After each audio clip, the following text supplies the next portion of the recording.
He might be the man least afraid of the police. When he heard the blaring sirens outside, with dozens of police cars and helicopters closing in on his house, he quietly stood up, stripped off all his clothes, and waited naked for the SWAT team to break down his door. The man was handcuffed without resistance and escorted into a police car. But why would so many officers launch such a massive operation just to arrest one unarmed man? 10 years earlier, this man, named Eric, had been an engineer with a happy family. His 5-year-old daughter was cheerful and full of life. That day, a sudden, frantic knock sounded at the door. When Eric opened it, he was struck down with a bat. 2 robbers had broken into his home. They tied up the unconscious Eric, and just then, his wife came running from the kitchen after hearing the noise. One of the men, a large, muscular thug, threw her hard against a cabinet.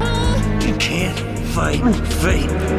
Then, holding a knife, the man stabbed Eric in the stomach. With his mouth taped shut, Eric couldn't even scream. At that moment, one of the robbers turned on his wife, stabbing her in the abdomen as well, before tearing off her pants and assaulting her. The smaller of the 2 robbers couldn't stand it any longer and told his partner they needed to leave, but the man ignored him, lost in his own brutality. Just then, Eric's young daughter appeared from her room. The man turned his violence toward the little girl. Eric was consumed with pain and rage, but bound hand and foot. He could do nothing but watch helplessly as the monsters destroyed everything he loved. His once happy home was wiped out in a single night. Nick was a well-known attorney with a 95% win rate in court. Everyone in the legal field knew his reputation. To maintain that record, he often delayed tough cases or settled for compromises. His favorite saying was, "Some justice is better than no justice at all." Eric's case landed on Nick's desk. Eric's wife and daughter were dead, but the killer escaped the death penalty by turning state's witness, testifying against his partner in exchange for a plea deal. Instead of a capital charge, he was convicted of third-degree murder, meaning he'd serve at most 5 years in prison. In the U.S. legal system, this is known as a plea bargain.